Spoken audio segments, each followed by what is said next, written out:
Objectifs. Alors, les objectifs de cette formation, c'est de vous amener d'abord à parler l'anglais. Parler.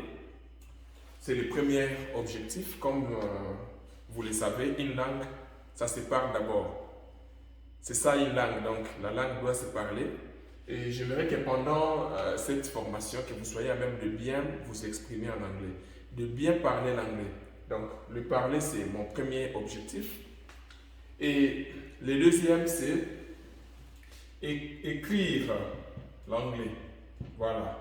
Donc, vous serez d'abord à même de parler l'anglais et vous serez aussi à même d'écrire l'anglais. Vous allez acquérir ces deux facultés. Et la troisième faculté, bien sûr, que vous allez acquérir durant cette formation, c'est lire, la lecture. Donc, vous serez aussi à même de bien lire l'anglais. Donc, je crois que si quelqu'un est à même de bien parler l'anglais, de bien écrire, bien sûr, de bien lire aussi, cette personne-là est aussi à même, ou sera aussi à même d'écouter. Voilà. Voilà donc mes objectifs, c'est de vous amener à acquérir ces 4 compétences que je mettrai en anglais petit à petit parce que ma philosophie c'est de prendre quelqu'un de zéro et faire en sorte qu'il puisse bien s'exprimer en anglais. Alors, raison pour laquelle vous voyez, je commence en français et c'est à moi de vous faire parler l'anglais. Alors, donc, petit à petit, nous allons avancer. Je vais vous donner la structure de la langue anglaise, comment est-ce que l'anglais fonctionne, comment est-ce qu'on peut bien parler l'anglais, comment est-ce qu'on peut former des phrases, bref, comment s'exprimer quoi.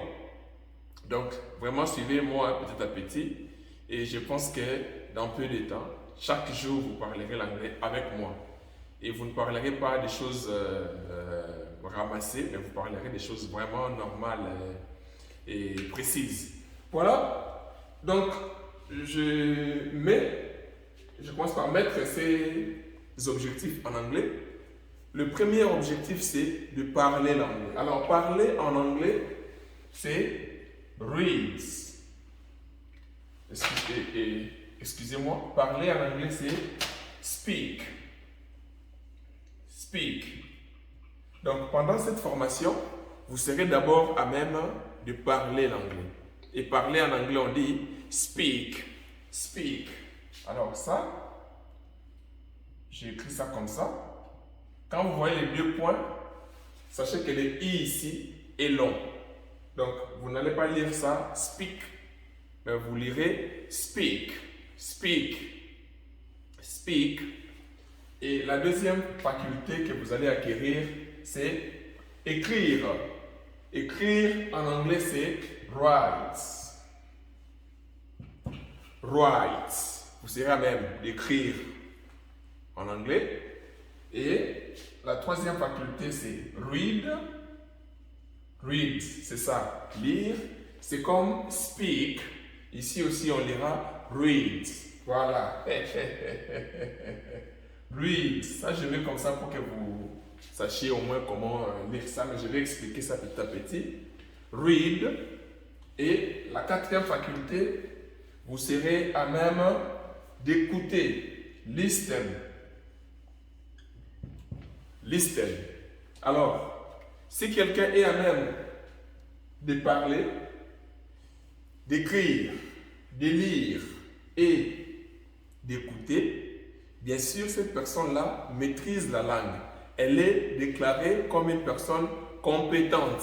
Donc, raison pour laquelle ces 4 facultés, ces 4 objectifs sont appelés les 4 compétences linguistiques. Voilà, les linguistes qui me suivent ils comprennent très bien et j'aimerais que vous soyez les prochains. Voilà, donc les 4 compétences linguistiques qu'on dit en anglais, the 4 language skills.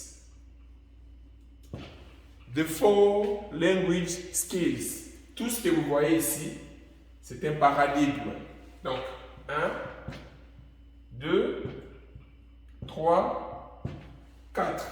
C'est ça, les 4 compétences linguistiques. Une langue, on doit la parler, l'écrire, la lire, et puis l'écouter, bien sûr. Donc, si vous maîtrisez ces 4 facultés, alors moi, je serai heureux.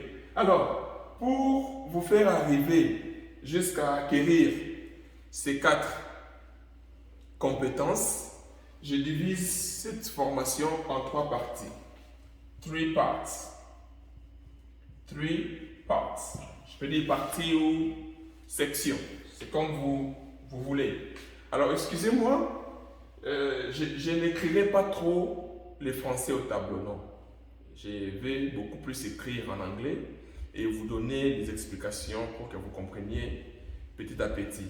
Alors, ça sera à vous, sur vos cahiers, vos notes, de noter et l'anglais et les français, bien sûr. Alors, 3 parts. La première parlera sur les basic English spoken. Voilà. Basic English spoken. Ici, on verra l'anglais de base, les expressions courantes. Comment s'exprimer, comment prendre la parole en public, comment s'adresser à quelqu'un. Tout ça, nous verrons ça dans la première partie que j'intitule Basic English Spoken. Et je peux l'abréger en disant BS, Basic English Spoken. Et le deuxième objectif, la deuxième partie, c'est la grammaire. Grammar. Alors, en grammaire, on verra 2 sous-points. Le premier sous-point, c'est la syntaxe. Et le deuxième sous-point, on parlera sur part of speech. Parts of speech.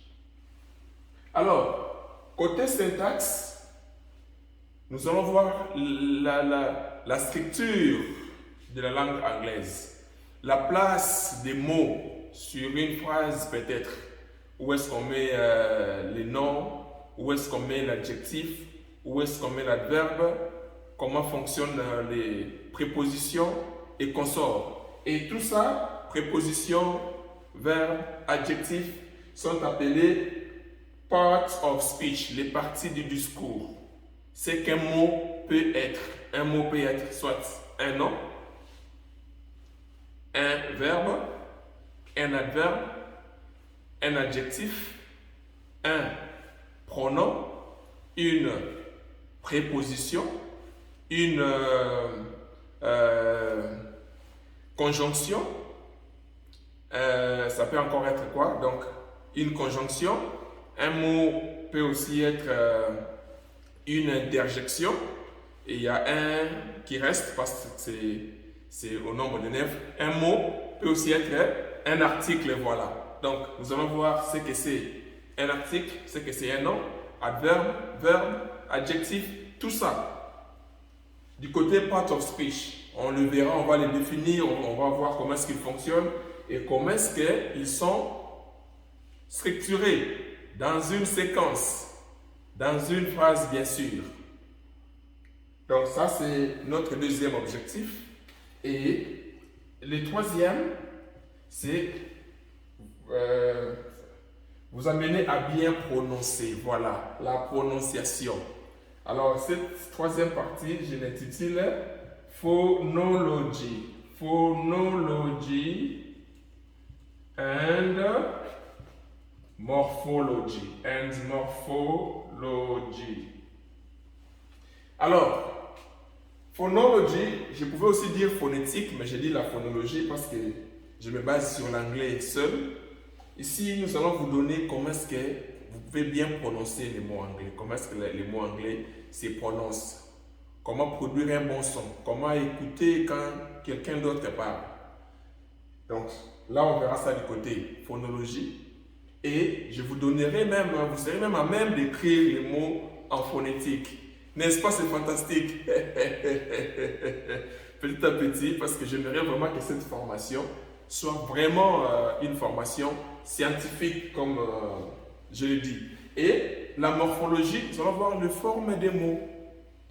N'est-ce pas que si vous voyez un être humain, vous pouvez déduire que ça, déduire si, conclure pardon, si c'est une femme ou c'est un homme par rapport à sa forme.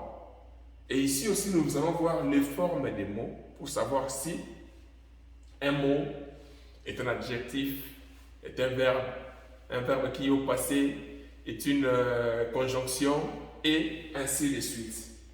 Et voilà nos objectifs et la subdivision de cette formation. Et je ne viendrai pas dans une séance vous enseigner seulement les BS. Même si je viens à enseigner les Basic English Spoken, je vais toujours parler un peu de la grammaire et attaquer un peu l'aspect phonologique, morphologique et ainsi de suite. Alors, avant de continuer, je voudrais répondre à une question parce que je sais que les gens se posent beaucoup de questions, mais toi, tu enseignes quel anglais? Alors, moi, je dis aux gens, pourquoi c'est quand ils apprennent le français, ils ne se posent pas de telles questions, non? Mais si vous parlez quel français? C'est les Français de France, Français de Belgique, Français de Suisse, Français de la RDC ou comment? Je ne sais pas. Alors, moi aussi, je ne vous apprends que l'anglais. Je pense que c'est ça mon objectif, c'est l'anglais. Parce que le monde aujourd'hui est devenu vraiment uni, vous voyez, avec la mondialisation. Vous pouvez vous rencontrer avec un Nigérian, vous rencontrer avec un Ghanéen, un Tanzanien, vous pouvez vous rencontrer avec un Américain, un Britannique. Vous devez communiquer avec eux. Donc, inutile d'aller chercher seulement l'anglais américain, non.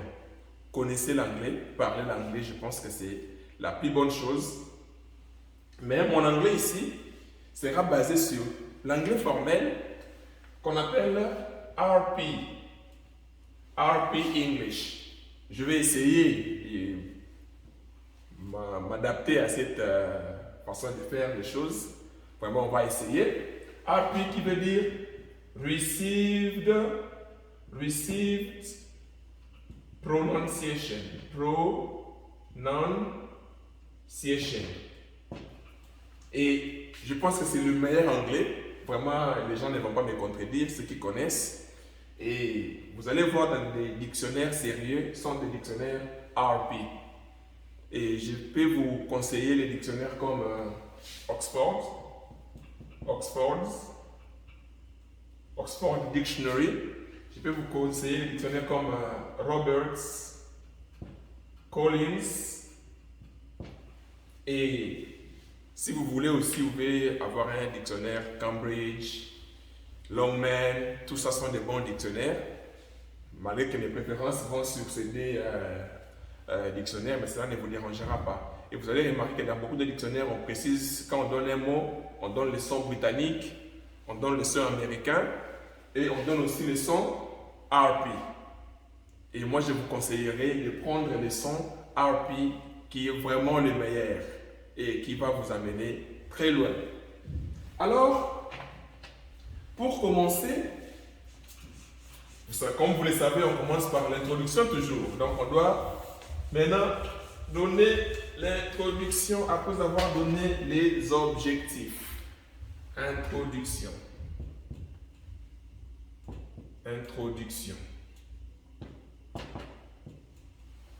L'introduction. Alors, comme je vous ai dit que moi ici, je ne vais pas écrire les français au tableau. Surtout pas. Tout ce que j'écrirai au tableau seront des mots anglais. Et c'est à vous d'écrire l'anglais et le français pour mieux apprendre. Parce que vous devez aussi savoir lire et écrire, pardon. Donc, si j'écrivais en anglais, ça ne serait pas vous aider. Du moins, c'est ce que je pense. Mais sinon, je vous donnerai les significations de tout le mot que je mettrai au tableau pour que vous soyez à même de comprendre ou sinon de noter quelque part. Alors, introduction ici, c'est bien en anglais, mais en anglais, on ne dit pas introduction. En anglais, on dit introduction. Introduction. Regardez bien ma main, je dis in, je ne dis pas un comme en français. Un, le son nasal n'est pas vraiment anglais, c'est beaucoup plus en français qu'il y en a, que les gens disent un, mais en anglais on dit in. Introduction. Et vous allez remarquer que quand je prononce les mots, je monte un peu ici. Alors je vais commencer à faire comme ça pour vous montrer que souvent dans les mots anglais, il y a toujours une syllabe qui a l'accent. Et l'accent là, on ne le met pas, mais on les prononce. Donc on monte sur une syllabe. Je peux dire au plus des bons, disons un. Parce que la plupart des mots anglais, c'est un peu comme ça. Et les mots qui se terminent en sion, on met la syllabe, l'accent sur l'avant-dernière syllabe. Raison pour laquelle vous allez attendre les gens lire introduction. Je peux mettre un mot similaire, c'est definition. Definition, introduction. Donc nous allons vraiment nous habituer avec de telles choses pour que vous maîtrisiez toujours. Alors à chaque fois, je dirais repeat after me. Voilà encore le mot repeat. C'est ça. Quand vous voyez 2 points, je vous ai dit ça, je vous ai dit ça, c'est que le i est long. Donc je ne dis pas repeat, mais je dis repeat. Repeat. Repeat after me. Repeat after me. Repeat veut dire répéter. Donc vous serez obligé de répéter plusieurs fois pour que votre bouche s'habitue, vos lèvres puissent s'habituer, votre langue puisse s'habituer, vos dents, bref, tous les systèmes articulaires qui nous permettent de parler puissent s'habituer avec l'anglais et que toute chose devienne normale. Voilà. Je dirais repeat after me. Repeat, c'est répéter. After veut dire après. Et le contraire de after, c'est before. Before. Me veut dire moi. Donc, repeat after me veut dire répéter après moi. Quelqu'un d'autre peut aussi dire repeat before me. Là maintenant, il veut dire quoi? Répéter avant moi. Bon, ici, comme c'est moi qui suis en train d'enseigner, je dirais repeat after me parce que je j'aimerais que vous répétiez après moi. Il y aura aussi des cas où je vous demanderai de lire peut-être avant moi. Mais sinon, le fait de répéter doit être après moi. Alors, je peux aussi dire read. Voilà encore. Read after me. Read after me. Read, vous le savez, avec les 4 language skills. Read, c'est lire. Lisez après moi. Lis après moi. Read after me. Je peux aussi dire go after me. Et donc go, c'est le départ que je donne, aller après moi. Je peux aussi dire again. Again veut dire encore. Again. Repeat again. Repeat again. Donc répéter encore. Again. Et quelqu'un d'autre peut aussi dire, ça même les musiciens le disent souvent, once more again. Donc une fois de plus. Retenez bien ici, je n'ai pas dit once. Je sais qu'il y a des gens qui diront once. Il faut lire once. Repeat once. Donc ce sont des choses que je dirais souvent pour que vous puissiez répéter plusieurs fois afin que vos lèvres, vos dents, votre langue, bref, tous les systèmes articulaires, les poumons, tout ça puisse s'habituer et que vous puissiez acquérir la facilité de parler l'anglais. Alors, introduction, comme je dis in, donc on ne dit pas un, on dit in. Ceci, on peut aussi les remarquer dans des mots comme ça. Je ne peux pas lire ça link, là c'est français. En anglais, je dois lire link, link, link. Repeat after me, link. Link veut dire lien, un lien. Une connexion, bien sûr. Un lien, ça peut aussi signifier, quand c'est un verbe, c'est le verbe lier ou connecter. Link. Et il y a aussi ça, il faut lire ça, prints, prints, imprimé, prints, link, prints, imprimé. Et la différence, vous allez beaucoup plus la voir ici. Ce verbe ici, c'est le verbe think, think, think, think. Regardez bien ma bouche, think, et mes dents, think. Ce son ici est prononcé comme ça. Think. Ah, ça, je vous donnerai ça quand on parlera de la phonologie. C'est le son think, think, think. C'est le verbe penser, qui est différent du verbe think. Alors, si toi tu lis ça, think, tu vas tomber dans une erreur. Un anglophone entendra comme si tu parlais de think. Ok? Think, c'est comme ça. Thank, thank, qui veut dire remercier. Remercier quelqu'un. Thank. Donc, retenez qu'en anglais, il faut lire in comme in. À moins que ce soit une exception, mais si c'est une exception, sinon ça ne sera pas un. Donc, comprenez comme ça. Alors, introduction ici, en français, veut dire présentation. Présentation. Pourquoi? Parce que je veux qu'à la fin de cette séance, que vous soyez à même de vous présenter.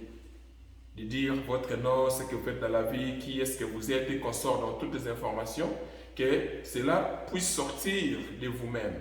C'est ça le but un peu de ça, c'est la présentation. Donc, introduction veut dire en français présentation. Mais en anglais, il y a aussi le mot presentation. Presentation. Et presentation, en français, veut dire faire un exposé oral.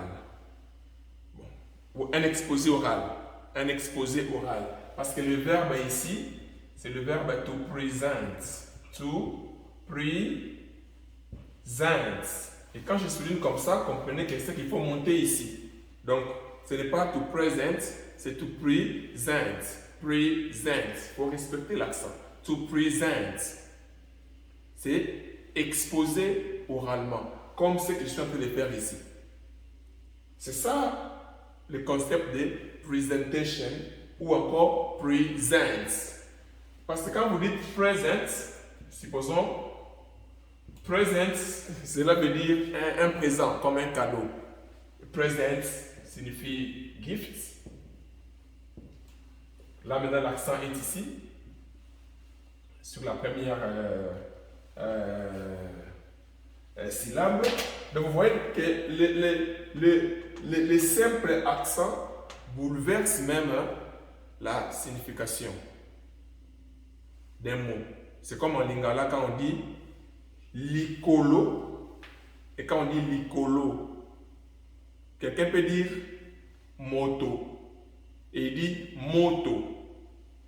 Il y a une différence. C'est comme ça aussi en anglais. Donc, retenez vraiment, apprenez ensemble avec la bonne prononciation je pense que ça va nous aider. Alors, introduction, maintenant, vient du verbe to introduce. Voilà, to introduce. L'accent est là. Deuce, to introduce. To introduce, qui veut dire c'est présenter ou présenter. Alors, nous allons maintenant, je vais effacer. Je sais que vous répétez, en tout cas répétez autant de fois et suivez-moi au même moment. Sinon, il faut aussi écrire. Il faut écrire parce que mon objectif c'est de vous amener aussi à écrire. Alors quand tu n'écris pas, tu vas oublier. Tu peux parler mais écrire aussi c'est mieux parce que vous voyez, c'est tout si vous êtes scientifique, vous êtes professeur des universités, vous êtes assistant, enseignant dans des écoles, vous êtes un homme scientifique, vous êtes un pasteur, vous êtes. En tout cas, c'est important que vous écriviez parce que le fait d'écrire te permettra aussi d'acquérir cette faculté-là, de bien écrire et aussi de bien comprendre parce que la lecture aussi, vous voyez, donc quand vous pouvez peut-être lire un livre, vous voyez que non, ici il y a une erreur, parce que vous savez écrire. Si vous négligez, c'est pas bien. Ce n'est qu'un conseil. Alors, je vais parler de ça.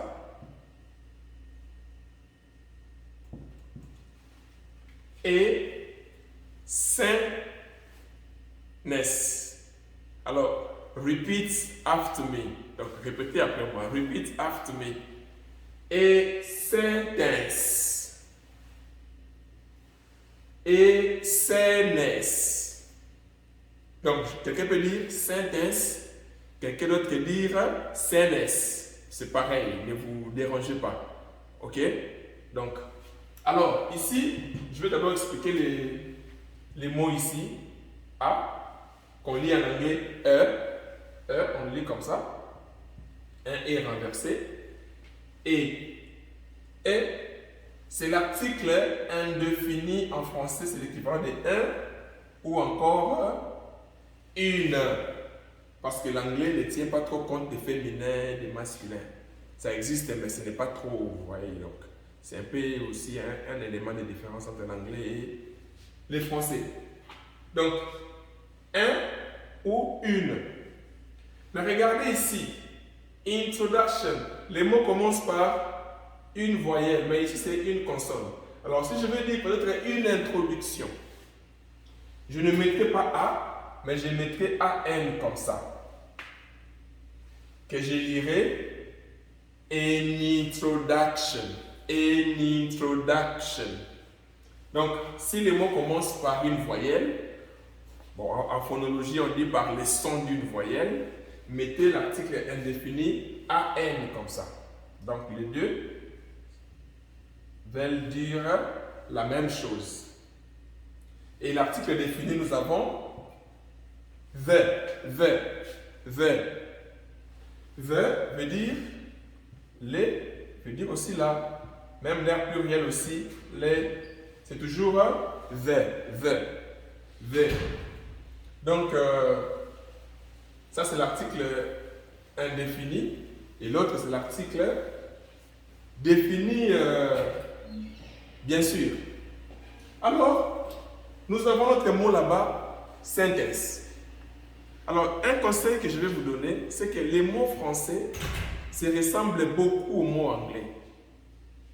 Beaucoup de mots français sont même écrits de la même manière que les mots anglais.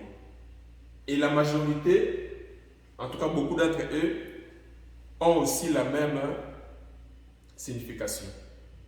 Donc, mais peu ont des significations différentes, mais en tout cas la majorité ont la même signification. Donc, et sentence, si quelqu'un qui maîtrise le français veut mettre ces mots en français, il dira une sentence. Eh bien, il aura raison. Mais moi, ici, je n'enseigne pas le droit. Ici, j'enseigne l'anglais. Alors, en anglais, je prends a sentence comme une phrase. Voilà. Je pense que vous me suivez très bien et que vous me comprenez aussi. Et sentence, une phrase. Alors, une phrase a combien de parties? Une phrase a 3 parties. Il y a d'abord les sujets qu'on dit subject. Je vais répéter subject. Subject. Il y a le verbe. Normalement, on ne dit pas verbe. Normalement, c'est la base. Mais comprenez, c'est comme ça que les gens disent de nos jours. Alors moi aussi, j'ai dit ça. Verbe, verbe, comme ça. Verbe, c'est comme ça qu'il faut lire ça. Verbe, le R là n'a pas de son, mais le E est long. Verbe, subject, et un conseil, c'est quand vous lisez les mots anglais souvent, il faut prononcer toutes les consonnes. Donc je dirais ici subject, verbe, et la troisième partie c'est object. Object pour dire complément d'objet. Je sais que ça peut être un attribut et consort. Donc on peut aussi parler des prédicats et consorts. Moi je dis ce que les gens connaissent parce que je veux que vous compreniez les choses de manière un peu normale et plus calme. Donc c'est ça. Alors notre verbe, c'est le verbe to introduce. To introduce. Parce que c'est ça le sujet. To introduce. Je pense que vous avez maîtrisé la prononciation. Introduce. N'allez pas dire introduce. Non. Dites introduce. Alors, les sujets d'abord on peut prendre un nom, n'importe quel nom, Jacquin, Ban, Lion, consort. Ça peut faire office d'un sujet. Mais bon, comme si je mettais le nom de Jacquin, quelqu'un d'autre dirait, mais il n'a mis que son nom. Alors je préfère mettre les pronoms qui remplacent les noms. Alors je ne prends pas n'importe quel pronom, pardon, excusez-moi. Je prends les pronoms personnels, que je vais dire personal pronouns. Alors, comme je parle de sujets, je parlerai sur les personal pronouns subject. Donc, pronoms personnels sujets. Qui sont? Le premier pronom, c'est les je suis, tu es, il est, tout ça. Je mange. Alors, les je là, en anglais, c'est I.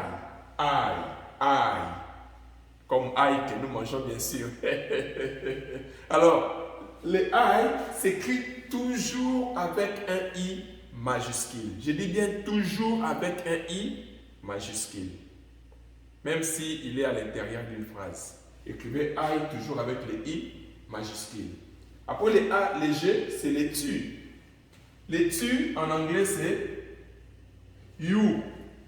Je suis, tu es. You, tu, you. Et il, on dit he. C'est il. He. Le I ici aussi est long. He. Comme ça. Bon, je ne vais pas vous ennuyer au début comme ça avec des phonétiques. Ça ne sera pas intéressant, mais maîtrisez quand même. He. H-E. He. Et elle, on dit she. Si je peux me permettre, comme ça. She. I. She. Parce que le I est long. She c'est elle. I c'est il. Alors, mais en anglais, le he, c'est utilisé seulement pour les êtres humains comme vous et moi. Mais sexe maintenant, masculin. Et she, c'est pour le sexe féminin, être humain. Mais alors, si je vais remplacer quelque chose, un animal peut-être, je ne dirais pas he ou she, mais je mettrai les pronoms it. Voilà, c'est it. It, maintenant, le i est court. Regardez comment je peux écrire ça. It. Donc, vous pouvez déjà différencier les i longs de i qui est court. It, she. It, c'est pour les choses et les animaux. Donc, nous avons 3 pronoms différents, troisième personne du singulier. On a les he, les she et les it. Les he remplacent les hommes, she remplace les femmes et it remplace les choses et les animaux. Alors, pour dire maintenant nous, là on dit oui, nous. Et le i aussi est long. Bon, je n'écrirai pas trop de phonétiques parce que ça va vous embrouiller peut-être. Sinon, oubliez ça, je peux le dépasser. Oui. Et puis, vous, c'est encore you. Voilà. Donc, il y a les you de tu et les you de vous. Donc, en anglais, on ne peut pas vous tutoyer. On ne peut que vous you-youailler. Oh non, il est impoli, il me tutoie. Voilà, en anglais, c'est normal. You seulement pour vous et you pour tu. Voilà. Et pour dire il, elle, pluriel, que ce soit pour les choses, les animaux et consorts, on dit they. Voilà. They. On ne dit pas they. Il ne faut pas dire they. Il ne faut pas dire day parce que day veut dire jour. Jour. Et day, la phonétique, c'est comme ça. Day. Dites plutôt they. They. Voilà sa phonétique. Donc, des mots différents. They. Repeat. They. Ça va venir. Ne vous dérangez pas trop au début. Prononcez comme ça vous sort de la bouche, mais retenez au moins la prononciation et petit à petit, vous allez vous améliorer. Voilà. Maintenant, je conjugue le verbe to introduce. La conjugaison en anglais, c'est la chose la plus facile. Alors, j'aimerais qu'après ça, que vous tous, vous soyez à même de conjuguer et de former des petites phrases. Vraiment, ça me rendra heureux dès cette séance. Alors, je dirais I introduce. Voilà, c'est facile. I introduce. You introduce. Donc, je présente. Tu présentes. Maintenant, pour dire il présente, c'est là que le verbe change. Mais ça ne change pas comme en français, non. Ici, la règle dit que quand vous conjuguez un verbe, arrivé à la troisième personne du singulier temps présent, mettez S à la fin, simplement. Donc, je dirais he introduces. He introduces. Et le S là est prononcé. Dans ce cas ici, même le S sera prononcé. Je dirais he introduces. Pareil ici, she introduces. Repeat. She introduces. It introduces. Et arrivé ici, le verbe rentre normal, on dira we introduce. You introduce. They introduce. Voilà qu'informer les mots, les phrases en anglais, c'est la chose la plus facile. Parler l'anglais. Déjà aujourd'hui, vous allez parler l'anglais. Et je vais rendre tout facile. Alors, donc, peu importe quel verbe, vous allez les conjuguer de la même manière, au temps présent bien sûr. Ça, ce n'est que le temps présent.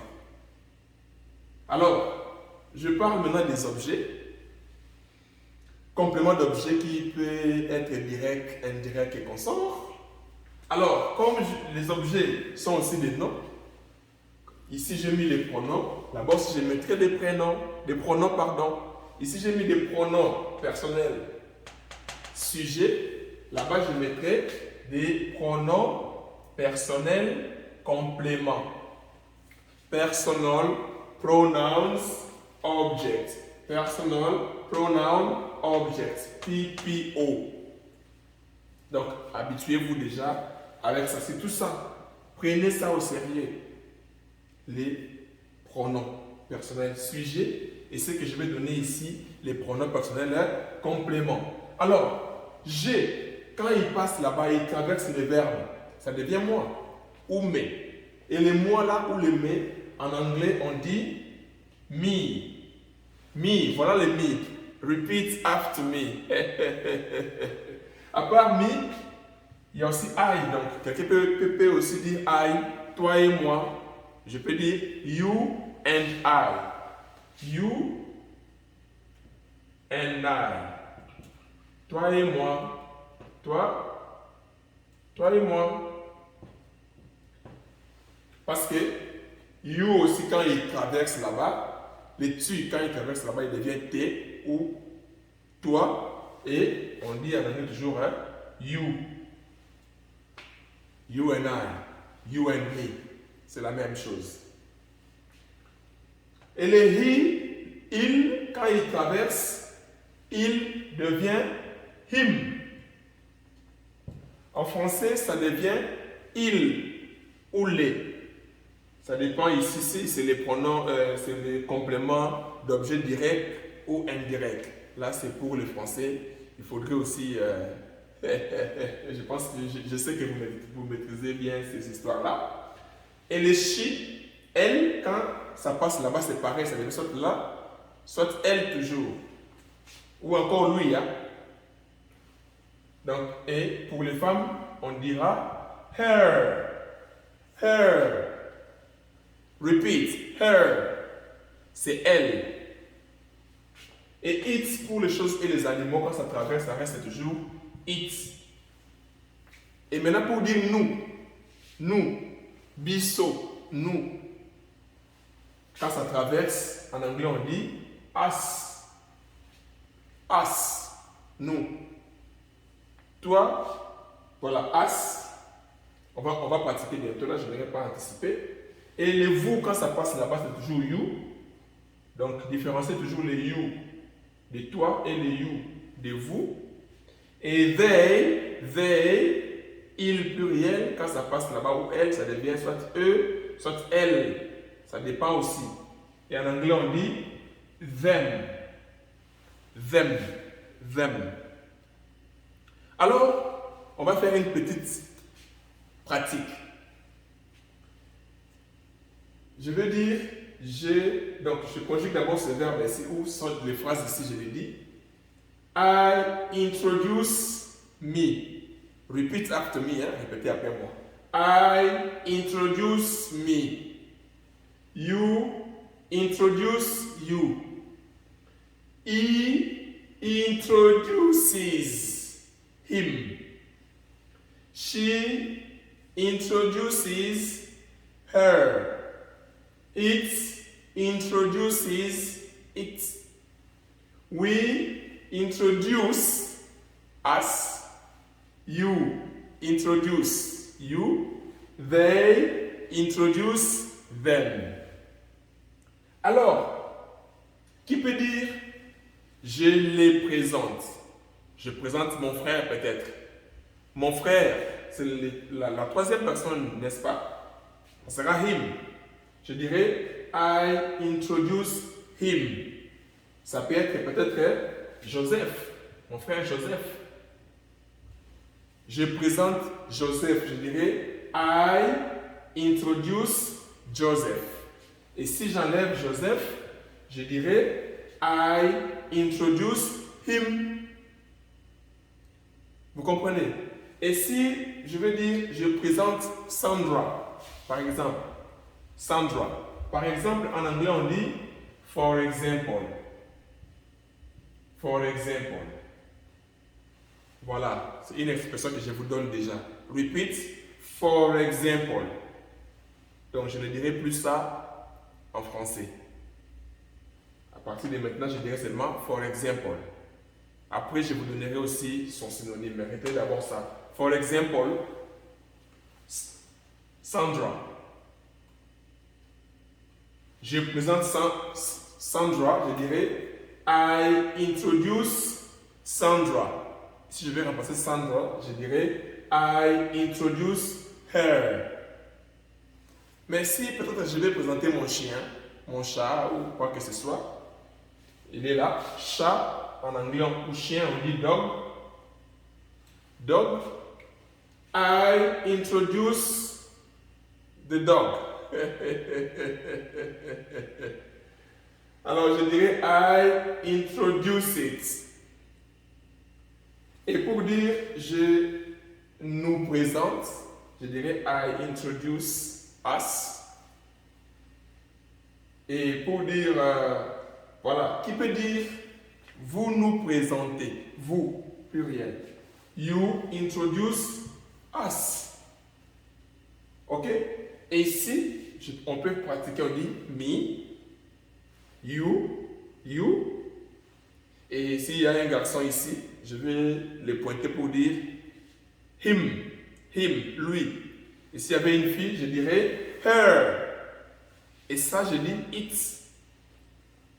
Et si nous étions, j'étais avec mes amis ici, je dirais us, nous.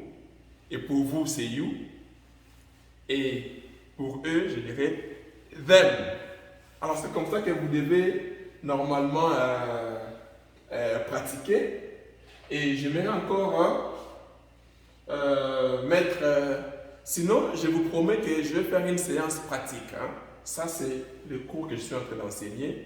Mais après ces cours, je mettrai une séance pratique qui va suivre. Et je vous prie de suivre vraiment ces vidéos, de les liker et d'informer les autres. Élargissez votre auditoire. Ayez beaucoup de gens qui apprennent avec vous pour que vous parliez vraiment dans la rapidité, quoi. Alors, comme je mettrai la pratique après ici, je n'aimerais pas trop me focaliser ici. Mais je vais d'abord peut-être qu'on conjugue un deuxième verbe. C'est le verbe to present. To present, que je vais dire I present. N'oubliez pas, present. I present. You present. He presents. Voilà, je mets mon S à la fin. She presents. It presents. We present. Le S est parti. You present. They present. I present you. You present me. He presents us. She presents them. It presents you. We present them. You present him. They present us. Voilà qui est formé des phrases, voyez, sujet, verbe, complément. Déjà, les phrases sont faciles et des phrases qui ont un sens. Exposées oralement peut-être, comme ceci. Et si je vais conjuguer encore un autre verbe, très important, c'est le verbe to greet. Greet. To greet. Le tout montre la forme infinitive. Et greet, le i aussi est long.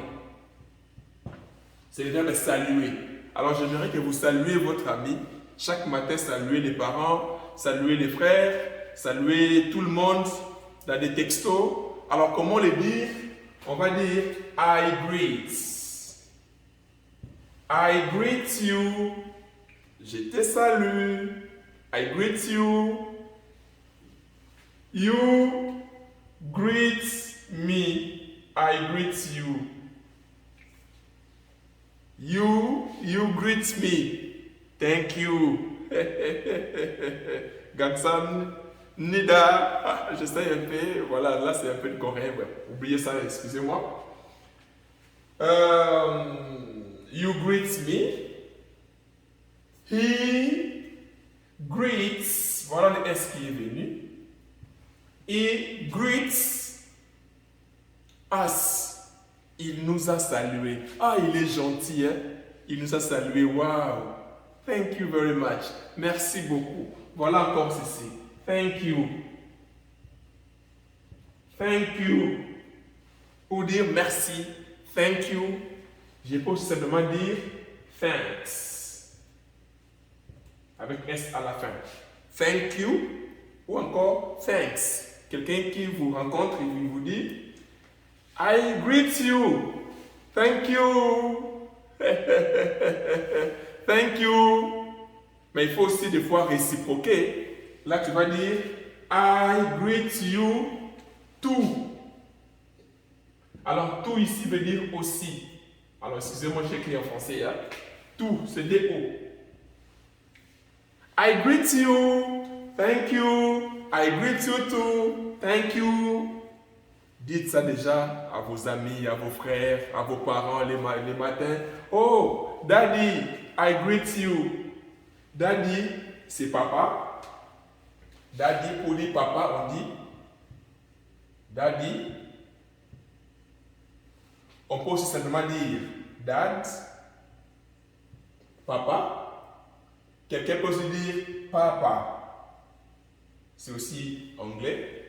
Ici, c'est votre père, veut dire father. Father. Father veut dire père. Ne confondez pas père et papa. Ok? Père, c'est par rapport à son fils ou à sa fille. Et pour dire maman, on dit mom. Mommy, on dit mom. On dit aussi mam, avec U bien sûr. Mommy, mamie, pardon. Mam, maman, mama, oh my mama, papa et mama, mama, et on dit aussi, bon, si on veut dire mère, on dit mother, mother. Mais attention, mother c'est avec O, father c'est avec A. Beaucoup de gens confondent quand ils écrivent mother, ils mettent aussi A comme father. Sinon, vous ne commettez pas cette erreur. Donc, I greet you, mom. I greet you, daddy. Thank you. I greet you too. C'est comme ça. Merci. Je te salue aussi. Saluez-vous déjà avec cette façon de faire. Alors, she greets you. It greets us. Un ordinateur peut vous saluer, par exemple. Même un chien aussi, il peut vous bouger un peu sa queue là.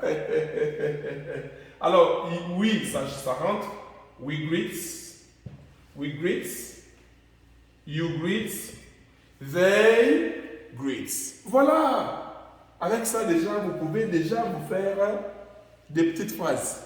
Mais quand cela ne tienne, on va avoir une séance pratique.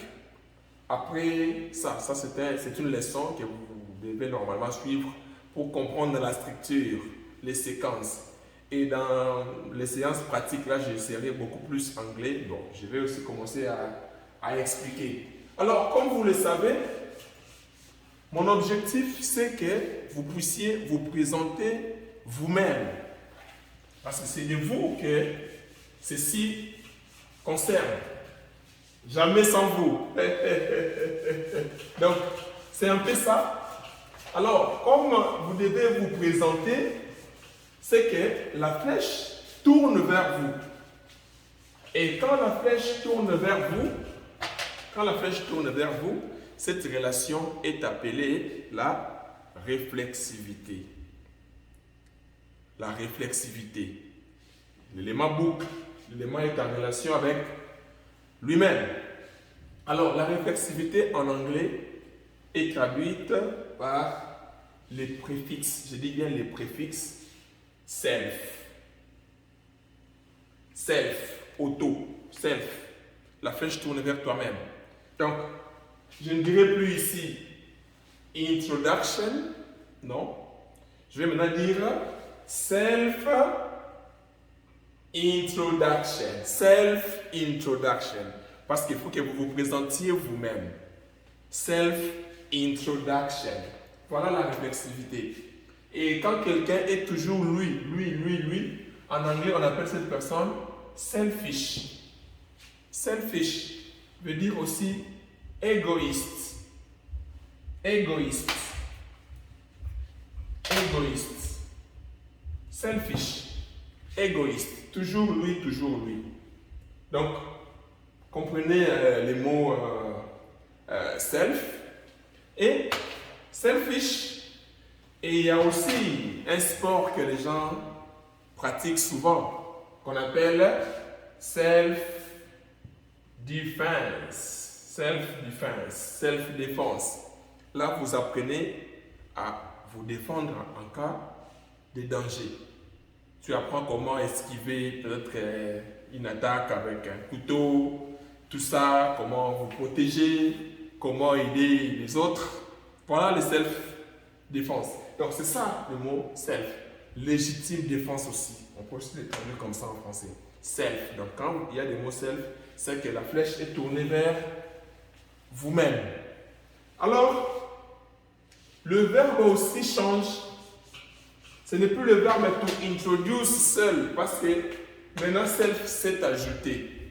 Comme self s'est ajouté, le verbe aussi doit changer. Ça sera maintenant le verbe to introduce oneself. To introduce oneself, qui veut dire se présenter soi-même. Permettez la tautologie. Se présenter soi-même, faire une auto-présentation. Si vous voulez aller quelque part vous-même, donc aller soi-même, en anglais on dira to go oneself. Manger soi-même, manger c'est to eat. To eat. Voilà encore ici le i est long. To eat oneself. Les problèmes maintenant se posent du côté de la conjugaison. C'est ça que je vais expliquer maintenant. Alors, le oneself ici, dans la conjugaison, oneself sera remplacé par ce qu'on appelle les pronoms réfléchis, que je vais intituler reflexive pronouns. Reflexive pronouns, les pronoms réfléchis. Alors, les premiers pronoms, c'est myself. Myself, c'est moi-même. Myself, moi-même. Repeat. Myself. Yourself. Toi-même. Yourself. Myself. Yourself. Him. Voilà, him. Lui. Himself. Lui-même. Lui-même. Comme on dit en lingala, yemoko. Yemoko. Himself. Et si c'est une femme, on va dire herself. Herself. Elle-même. Et concernant les choses et les animaux, on va dire itself. Itself. Et maintenant pour dire nous-mêmes, nous maintenant c'est pluriel. Et au pluriel, F va devenir comme ça, comme en français. Alors on va maintenant dire nous-mêmes, on dira our. S'il vous plaît, retenez ça bien, il faut prononcer our selves. Ourselves. Repeat. Ourselves. N'allez pas dire ourselves. Non, non. Dites ourselves. Vous-même encore. Yourselves. Vous voyez? Yourself. Toi-même. Yourselves. Vous-même. Et pour dire eux-mêmes au pluriel ou elles-mêmes au pluriel, on va dire them. Them. Themselves. Ça c'est M, hein? Them. Themselves. Maintenant, si je vais conjuguer le verbe to introduce oneself. To introduce oneself. self. Alors, le oneself ici sera remplacé par tout ça. Faisons ça ensemble. On dira I introduce myself. Je me présente. Je peux aussi dire je me présente moi-même. Bon, c'est une tautologie, acceptons quand même. I introduce myself. You introduce yourself. He, je vais voir les smart ici, les gens qui sont intelligents ici. He introduces, voilà, il ne faut pas oublier ça. Himself. She introduces herself. It introduces itself. We introduce, voilà, we introduce ourselves. You introduce yourselves. They introduce themselves. Voilà que l'anglais est facile. Donc si je vais dire to go, ça sera facile. Ça sera seulement I go myself, you go yourself, he goes. Voilà, ici on ajoute es parce qu'il y a o ici. He goes himself, she goes herself, it goes itself. We go ourselves. You go yourselves. They, j'allais dire go themselves. Donc ils partent eux-mêmes. Voilà que l'anglais est vraiment facile. Ce sont les choses que nous allons voir du côté pratique. La raison pour laquelle je passe ça, je vais faire une vidéo pratique pour que vous compreniez tout ça. Alors, comme je veux que vous présentiez vous-même, comment dire à quelqu'un maintenant, présente-toi. Excusez-moi de dire, présente-toi toi-même. Présentez-vous vous-même. Normalement, on dit seulement, présentez-vous. Je vais le dire comment. C'est facile, non? J'enlève seulement les pronoms ici. Voilà que les choses deviennent faciles. Je vais dire, introduce yourself. Présente-toi. Je m'appelle Jacquin. Je viens de la RDC. Patati patata. On va le faire très bientôt. Introduce yourself. Ça devient facile. Introduce yourself. Alors, comment se présenter maintenant soi-même? Comment le faire? C'est ça notre préoccupation. Comment se présenter soi-même? Alors, il est important, avant de se présenter, d'attirer d'abord l'attention de la personne. C'est ce que nous allons voir maintenant. Comment attirer l'attention de la personne avant de vous présenter. Et je vais intituler ça Drawing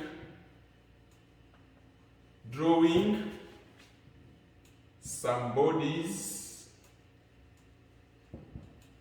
attention.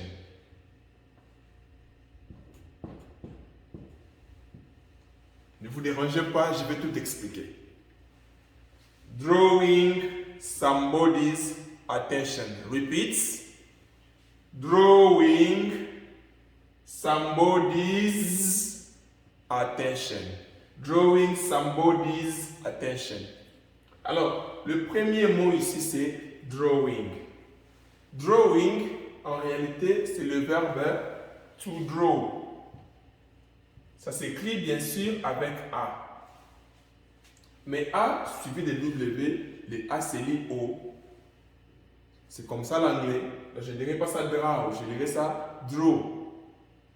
C'est pareil avec ces mots ici. Was. Donc, que A vienne avant ou après le W, le A se lit souvent O. Was. Ça. Une banque que nous connaissons, Row Bank. N'allez pas dire Row Bank, non, Row.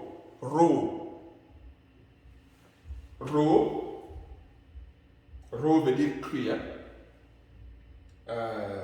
Comme on dit raw material, matière première. Raw, was, c'est le verbe être qu'on verra. Et ces mots ici encore trop importants. Voilà, il y a A suivi de W. Les mots ici va se lire dawn, comme ça. Le O qui est long. Dawn. N'allez pas lire ça down, non. Dawn veut dire aurore, aube, la lumière du matin, quand on se réveille là, quand les oiseaux chantent. Quand les oiseaux chantent là le matin, on appelle ça dawn chorus. Dawn chorus. La chorale matinale des oiseaux. Dawn, vous pouvez aussi aller dans une manifestation, vous dit que c'est dawn, donc c'est que c'est à l'aube, vous allez dormir là-bas. Ne confondez pas ces mots avec down. Down, c'est avec O. Mais qu'on lit down. Down. Vraiment, à moins que j'écrive ça bien, la phonétique. Down, qui veut dire bas, et qui a comme contraire up. Up and down. Ne confondez pas ça avec down, qui est aussi un mot très important. Quand c'est un verbe, c'est le verbe naître. Le verbe commencer, parce que tout commence le matin. Dawn, the dawn of, la naissance des. Donc, habituez-vous avec la lecture. C'est very, very important. C'est vraiment très important. Alors, draw ici, to draw, c'est l'infinitif, mais on a enlevé le tout. Ceci nous a poussé à dire drawing, à ajouter le ing là-bas. Mais si j'enlève le ing, je dois aussi remettre mon tout ici. Je dirais to draw somebody's attention. C'est presque la même chose. Alors, to draw veut dire en français tirer ou encore attirer. Tirer ou attirer. Et si vous allez dans une banque faire une transaction, bien sûr, il y a un mot anglais qu'on dit ici, c'est le mot with. With veut dire avec. Alors, qui peut dire avec toi? Avec toi, je dirais with you. With God. C'est avec Dieu. With God. Avec toi, with you. Sans toi maintenant. Sans toi, bon, sans toi, il y a la vie, hein, c'est sans Dieu qu'on peut regretter, voilà. Sans toi, on va dire without. Without, sans. With veut dire avec. Without God, sans Dieu. Pas moyen. Sans Dieu, il n'y a pas la vie. Hein? Voilà. Donc, with, please draw. Ça donne un verbe important que vous utilisez souvent dans vos comptes bancaires qui est to withdraw. To withdraw. To withdraw, c'est déjà un élément morphologique. Hein. Je vous ai dit que je parlerai aussi de la morphologie. To withdraw veut dire retirer. Retirer de l'argent. Quand je vais dans une banque retirer de l'argent, je dirais I go to the bank to withdraw money. I go to withdraw money. Withdraw. Et un retrait, on dit withdrawal. Withdrawal. C'est un mot important. Et si vous voulez faire un dépôt, on dit et deposit. Repeat, deposit. Deposit. Donc quand vous allez dans ce qu'on appelle ATM, vous ne serez plus dépaysé, vous pouvez bien faire vos transactions. Easily. You carry out your transaction. Vraiment de la plus bonne des manières, vous faites vos transactions.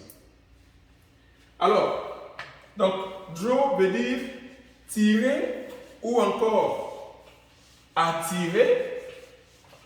Et puis, draw veut dire aussi dessiner.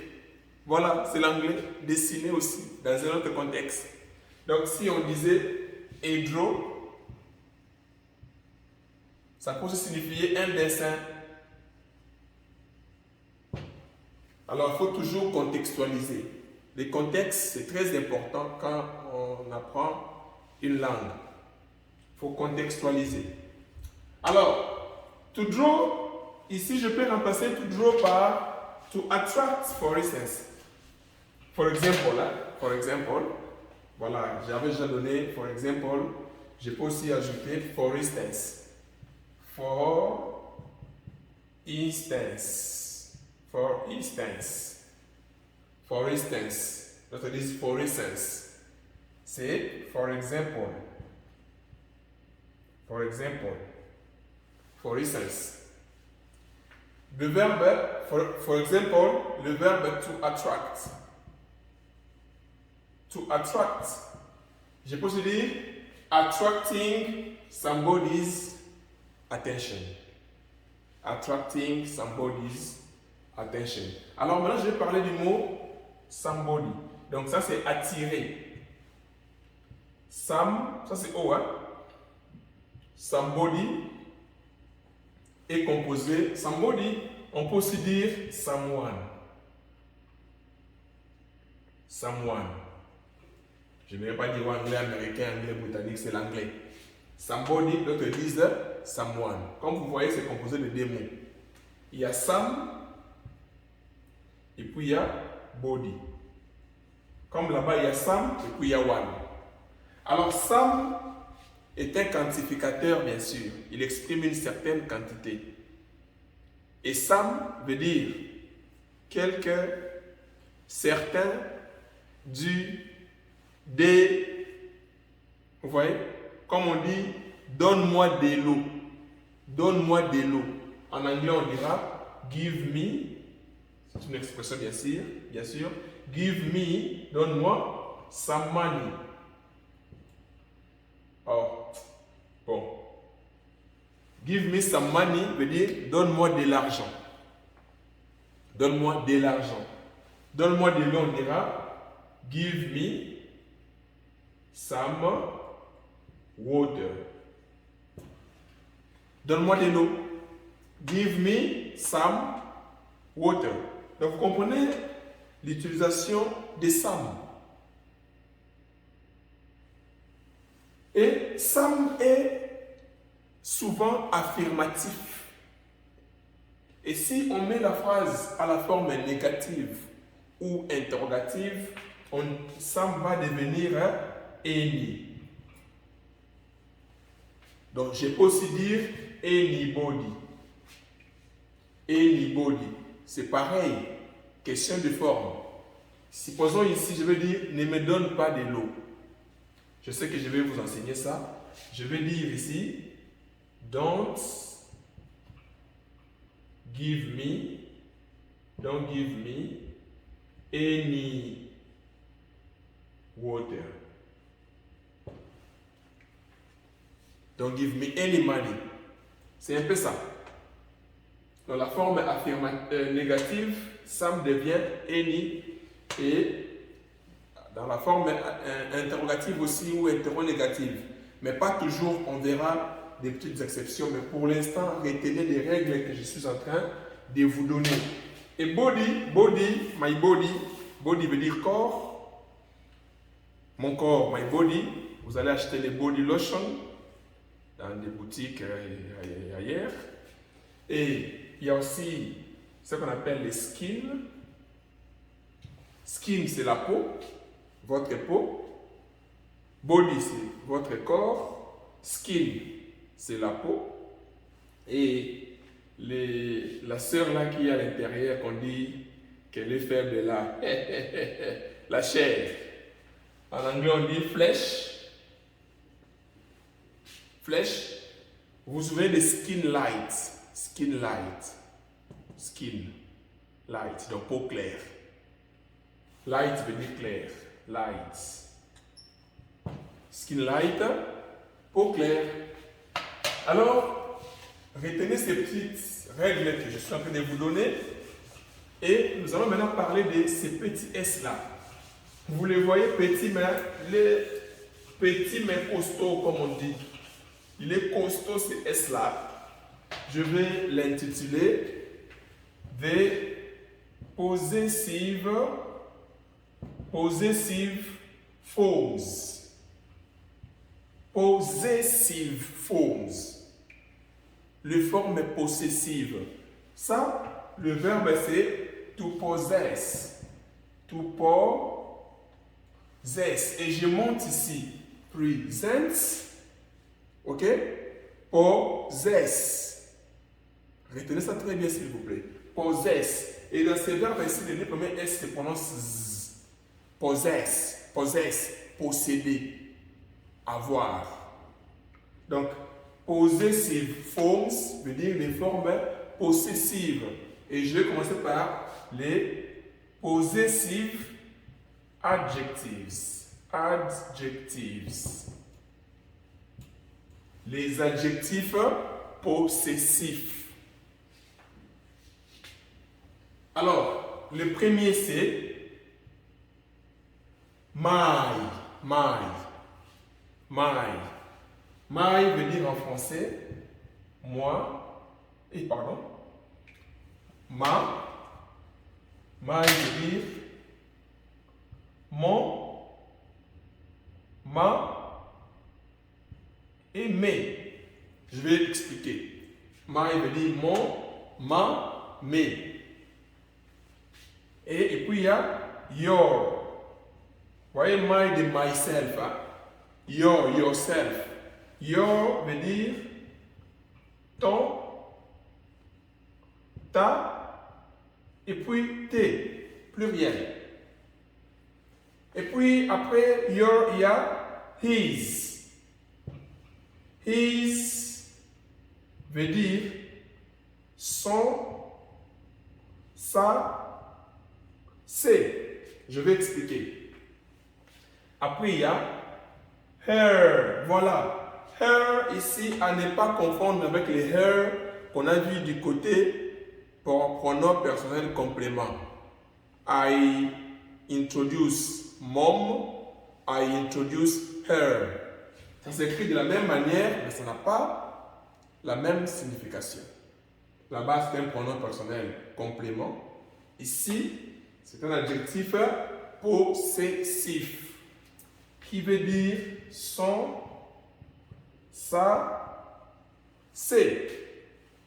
Et il y a ce monsieur ici, it, collé avec S, qui lui aussi veut dire son, sa, c'est. Mais comment se dit son, ça, c'est, son, ça, c'est, son, ça, c'est? Je vais expliquer. Après, il y a our. Voilà, ourselves. Our veut dire notre. Ou encore nous. Your revient encore pour dire votre. Ou encore vos. Et puis il y a their, leur. Ou encore leur avec S. Donc ça c'est les mots dont sont notre et votre lèvre. Ma tasse, notre et votre l'air. Mettez c'est nos voleurs. En anglais, on dira Majorizer, it's a way there. Alors, j'explique d'abord. La première chose à retenir, c'est encore une règle que je vous donne, c'est qu'en anglais, les adjectifs sont des mots invariables. En anglais, les adjectifs ne changent pas, ça ne varie pas. Donc, ça c'est mon marqueur. Je dirais en anglais, my marker, my marker, my marker. Maintenant, les deux sont aussi mes marqueurs. Je vais dire en anglais, my markers. C'est comme ça l'anglais. My marker, my markers. Alors, ici, vous allez remarquer qu'il y a son, ça, c'est, son, ça, c'est, son, ça, c'est. Pourquoi c'est là?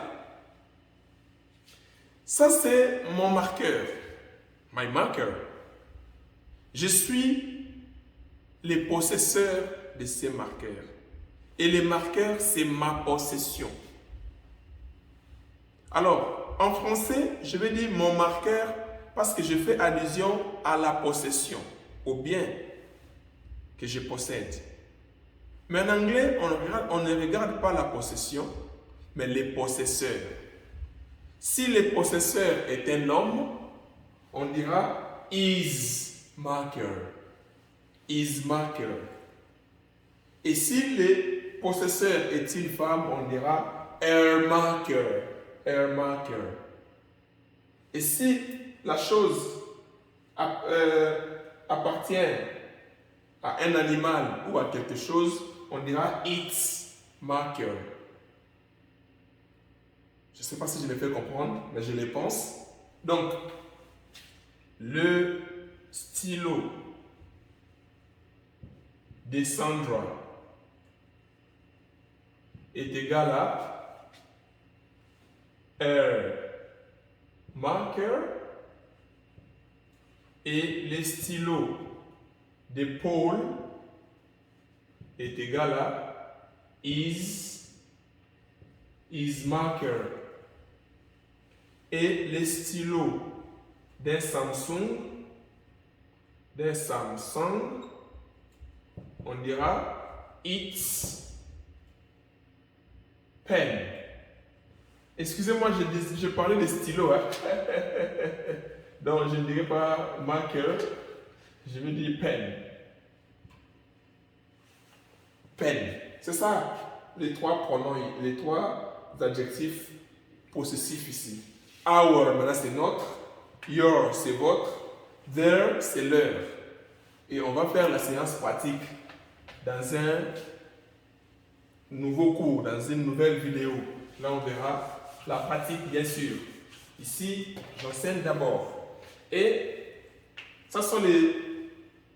Excusez-moi. Ah voilà, les possessive adjectives. Maintenant, on va voir les possessive pronouns. Les pronoms possessifs. Et je vais vous prier qu'après cette séance, s'il vous plaît, suivez d'autres vidéos. Je mettrai une vidéo où on va pratiquer sur tout ça. J'amènerai les cas, on va discuter pour que vous sachiez comment manipuler tout ça. Alors, les pronoms possessifs, la différence qu'il y a entre un pronom et un adjectif, c'est qu'un adjectif modifie un nom. Et le nom là doit être là. Mon cahier. Le mot modifie cahier, ça montre que le cahier m'appartient. Mais si je vais mettre un pronom, je vais remplacer un pronom par mon cahier par un pronom. Donc je dirais le mien par exemple. Le mien c'est un pronom parce que ça remplace le tout. Et le mien là en anglais on dit mine. Mine, le mien. Les tiens on dit yours. Yours. Excusez-moi d'effacer un peu les français ici. Yours.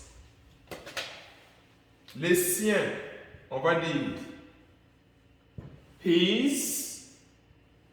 La sienne, on dira hers. Les siens ou la sienne pour les choses et les animaux, on va dire its. Attention, hein, her, on va her, hers, avec S. Les nôtres, c'est ours ou la nôtre. Le vôtre ou la vôtre, c'est yours. Et les leurs, on dit theirs. Theirs. Voilà les adjectifs possessifs et les pronoms possessifs. My, repeats after me. My, your, his, her, its, our, your, their.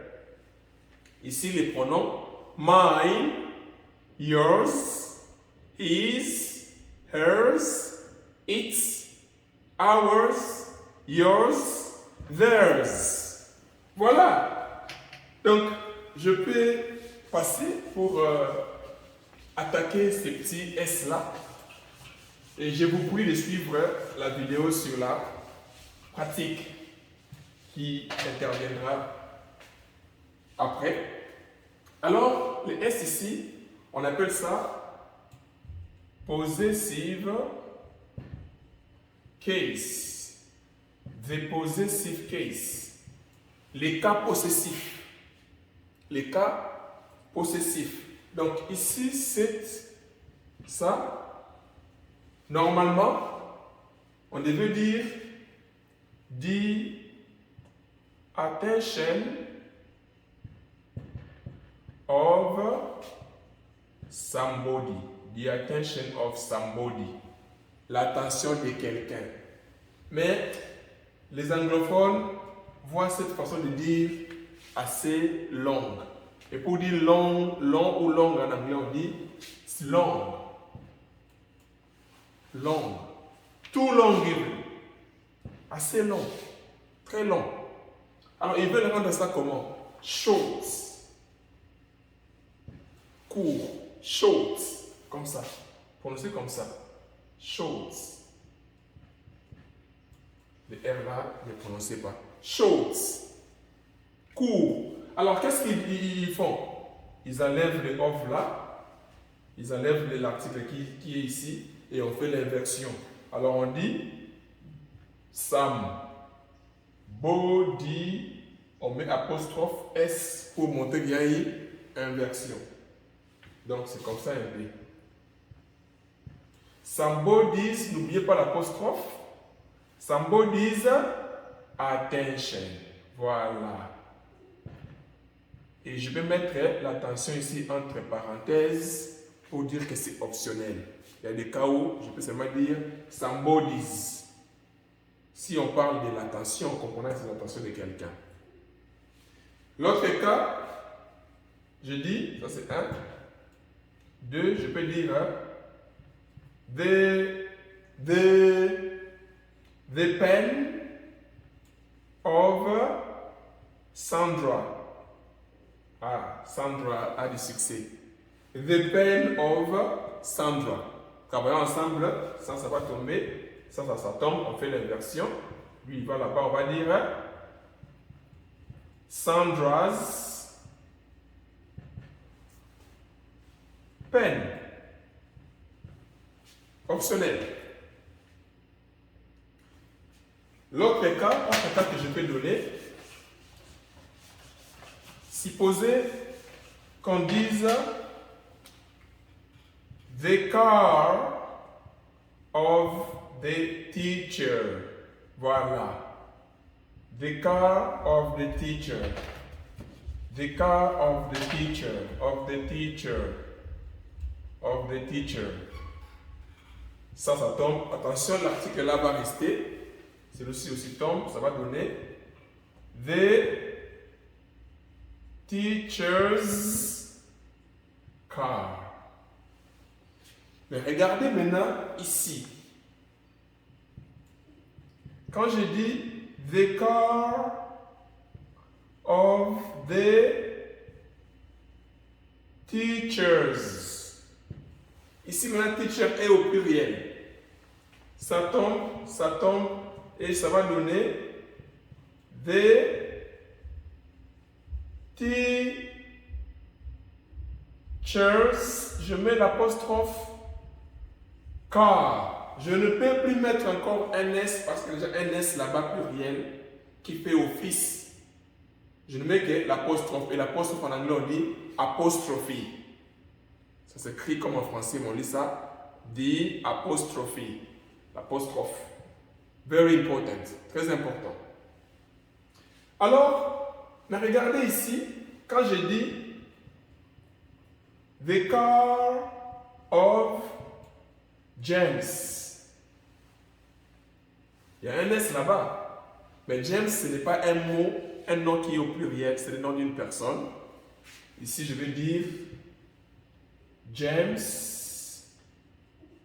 apostrophe S encore, car. Très, très, très important. Si vous maîtrisez ça, je serai fier de vous et vous allez affronter n'importe qui. Vous n'aurez pas peur de votre anglais. C'est ça. Et je vous invite dans la vidéo qui parlera de la pratique. On va utiliser tout ça. On va utiliser tout ça dans la pratique.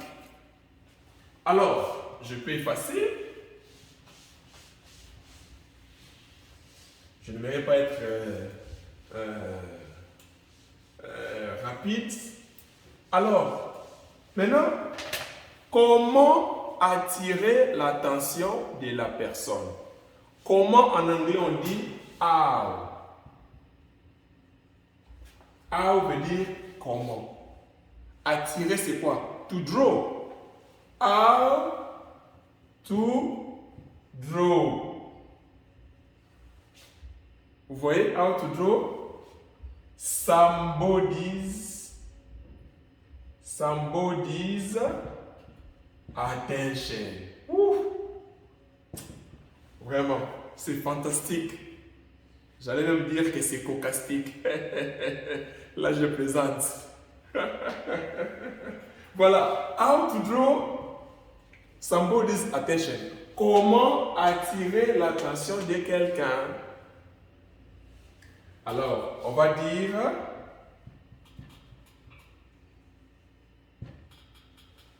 excuse me, repeat after me, excuse me, s'il vous plaît, excusez-moi, excuse me, je vais avoir l'attention de la personne pour lui dire quelque chose. Excuse me, et ici aussi ça dépend si tu connais la personne ou pas. Et le verbe connaître en anglais, c'est to know. Voilà, to know. Le cas ici n'a pas de son. Know. Know. En phonétique, je peux écrire ça comme ça. To know. Le O et l'O. To know somebody. On dira I know you. You know me. He knows. She knows, it knows, we know, you know, they know. Voilà que vous pouvez maintenant parler l'anglais. Je te connais. I know you. I know you. What? You know me. Tu me connais? Oh, Mama knows me. My God. Maman me connaît. Mama knows me. Hey! My mama knows you. Ma mère te connaît. C'est ça l'anglais, c'est facile. On va pratiquer ça. My mama knows you. My dad knows. God knows. Dieu sait. God knows. God knows. God knows. Une phrase importante. God knows. Alors, comment attirer l'attention de quelqu'un? Quelqu'un que tu connais, on dira somebody you know. Quelqu'un que tu connais, somebody you know. Comment attirer l'attention d'une personne que vous connaissez déjà? Alors, il faut être poli envers cette personne-là. D'où il faut utiliser les titres. Alors, on va dire the use of titles. Le premier titre, c'est Mr. Plus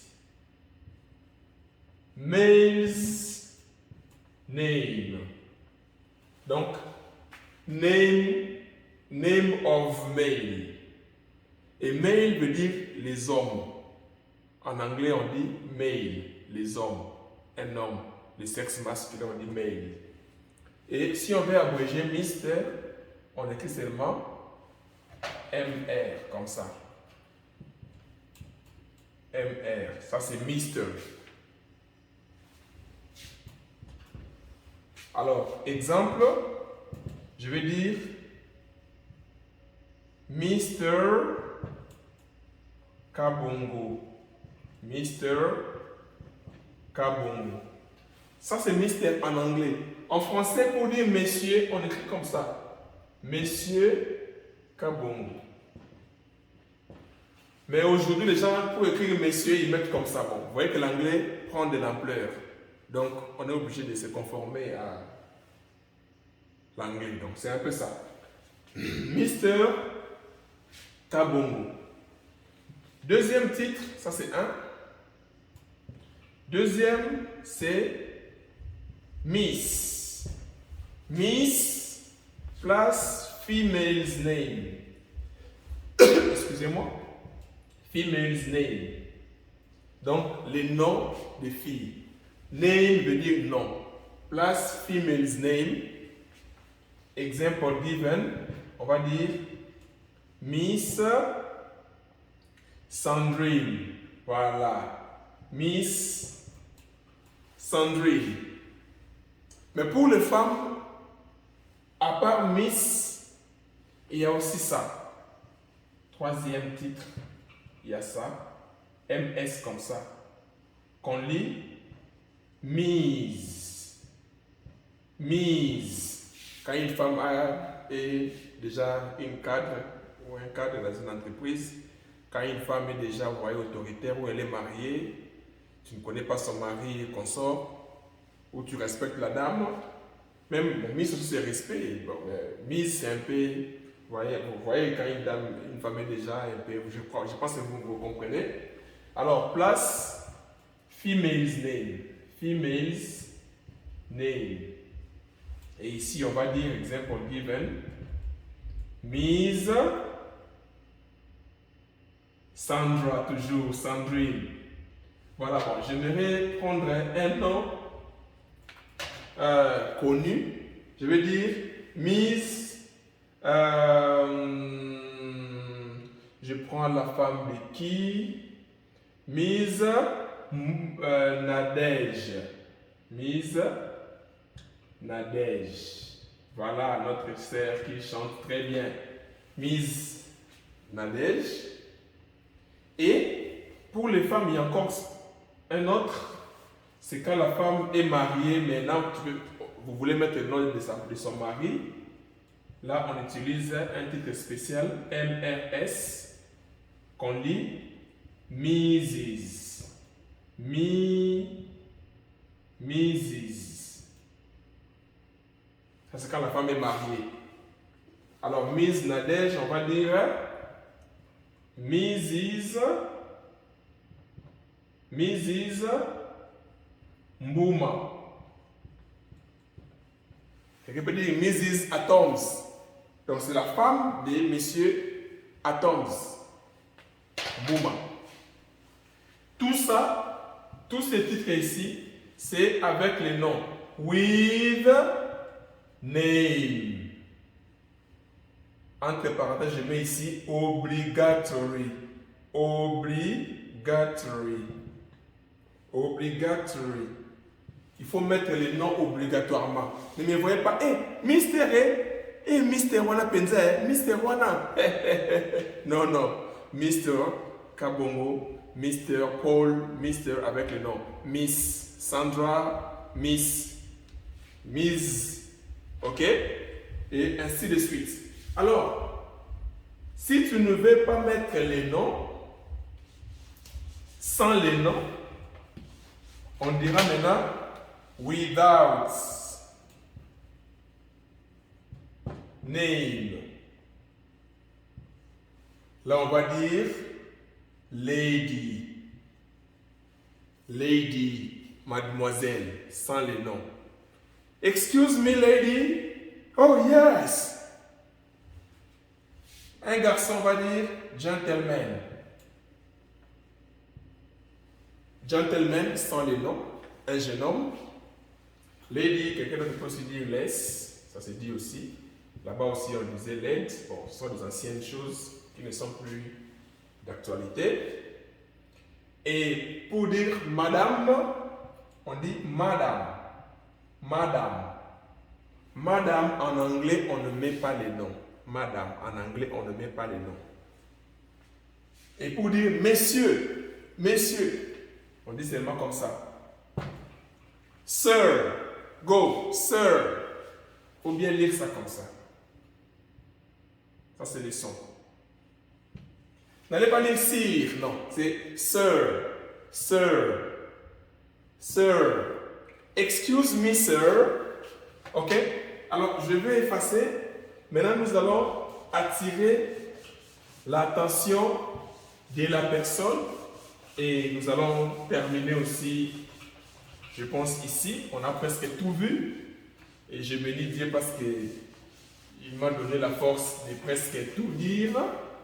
Alors, comment attirer l'attention d'une personne? On dira excuse me, sir. Go, excuse me, sir. Excuse me, sir. Quelqu'un d'autre peut dire please. S'il vous plaît. Please. S'il vous plaît. S'il vous plaît. Please, sir. S'il vous plaît, monsieur. Please, madame. Là, vous ne connaissez pas la personne. Ok? Et la personne va dire yes. Hey, excuse me. Yes. Donc, tu veux saluer une autorité, un ami ou tout ça, attirer d'abord son attention. C'est très capital ce que je vous montre. Procédez de cette façon, vous allez me donner raison. Excuse me, sir. Yes. Et si vous connaissez la personne, excuse me, mom. Please, Mr. Jacken. Hey. Là, bon, là c'est un peu informel. Hein? Excuse me, Sandra. Yes. N'est-ce pas que c'est beau comme ça? Excuse me. C'est poli même. Et c'est formel. Excuse me, sir. Excuse me, Mr. the Minister, for instance. Monsieur le ministre. Alors, excuse me, Mr. the President. Et quand vous attirez l'attention de la personne, qu'est-ce qu'il faut? Il faut maintenant la saluer. Alors, c'est ici qu'on va se limiter. C'est greeting. Greeting. Le verbe to greet. Souvenez-vous. I greet you. Thank you. I greet you too. Donc, vous pouvez maintenant dire excuse me, sir. Excuse me, Paul. Ça, c'est Paul. Ah, pardon, ça, c'est Sandra. Ça, c'est Sandra. Sandra. Excuse me, Paul. Et Paul va dire yes. Yes. Et Sandra dira à son tour I greet you. I greet you. Paul va dire thank you. Voilà, c'est poli. Thank you. Virgule. I greet you too. Je te salue aussi. I greet you too, Sandra. Et Sandra va aussi dire thank you. Voilà que c'est formel. Excuse me, yes, I greet you. Oh, thank you. I greet you too. Alors, mais moi, je n'aimerais pas que nous utilisions I greet you parce qu'on connaît déjà. Alors, je voudrais qu'on dise hello. Voilà, c'est là qu'on va se limiter. Excuse me, sir. Yes. Hello. Et l'autre peut réagir en disant hi. Hello. Hi. Bon, d'autres disent que hi est formel. Bon, ça dépend de vous. Les choses évoluent aujourd'hui. Hi est aussi accepté. Mais sinon, dans des lieux professionnels, avec vos autorités, évitez un peu ça. Dites seulement hello. Hello. Disez ça avec nuance. Hello. Hi. Ce n'est pas hello. Hello, sir. Hello, mama. Non, c'est hello, mom. Mom, hi. Hello. Hey. Hi, Jacken. Hello. C'est comme ça, c'est poli, c'est bien. Et quand vous saluez, vous allez maintenant vous présenter. Alors, comment se faire? Je commence d'abord par excuse me. La personne dit yes. Je salue. Hello. Elle répond hi. This is B, this one is A. Je vais dire quoi? My name. Mon nom. Voilà le my. My name is. On verra le verbe être après. My name is Jacquin Kabongo. S'il vous plaît, donnez votre nom comme ça. My name is Jacquin Kabongo. Lui aussi dira I am Sandra Lina. I am Sandra Lina. C'est comme ça qu'on donne les noms. I am Jacquin Kabongo. Ce n'est pas I am Jacquin. I am Sandra, non. Dans un premier temps, dites I am Jacquin Kabongo. Ou vous dites my name is Jacquin Kabongo. Ou simplement my name's. Quelqu'un dit aussi my name's Jacquin Kabongo. À ne pas confondre avec le S possessif. Ça, c'est le S de is. My name's Jacquin Kabongo. I am Sandra. Et après, vous allez apprécier la connaissance qu'on verra aussi du côté pratique. Alors, lui va dire it's nice to meet you. Nice to meet you.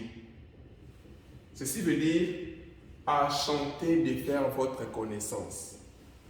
Lui aussi dira it's nice to meet you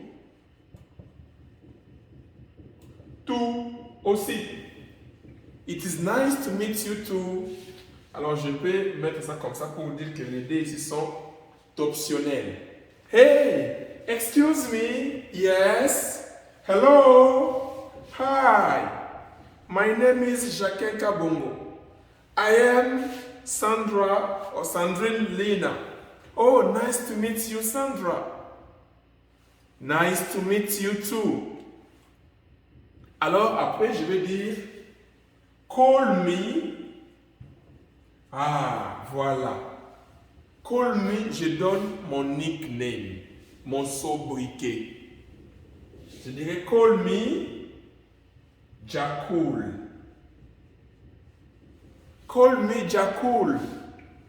Parce que dans la vie normale, elle ne sera pas en train de m'appeler Mr. Jacquin Kabongo. Mr. Jacquin Kabongo. Non. Je dois avoir un sobriquet.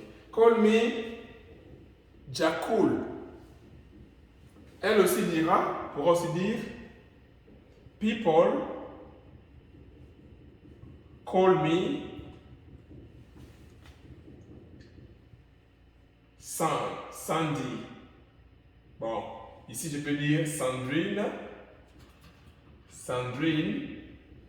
Et ici il dira people call me Sandra. Voilà là où on peut se limiter pour cette séance. Comme je dis souvent, ça c'est les cours que vous devez suivre. Et après ça, je vais faire une séance pratique. Là, nous allons pratiquer. Nous allons seulement faire des pratiques de toutes ces histoires dans les détails. En tout cas, si cette vidéo, cette leçon vous a plu, n'oubliez pas d'aimer notre chaîne YouTube. Et n'oubliez pas non plus d'informer vos frères, vos amis, d'aimer nos vidéos, de s'abonner, de nous suivre, parce que nous n'avons qu'un seul souci, c'est de vous aider à parler l'anglais, à comprendre cette langue et à produire un bon son. Juste après ici, suivez nos vidéos sur la pratique et je pense que ça sera très bien. Vraiment, que Dieu vous bénisse. Je vous souhaite une bonne lecture, un bon apprentissage, plein succès et que dans peu de temps, dans vos familles, dans votre bureau, partout où vous êtes, apprenez l'anglais, s'il vous plaît, même dans votre dans votre véhicule et quand vous êtes avec des amis, une langue sépare. Bye bye.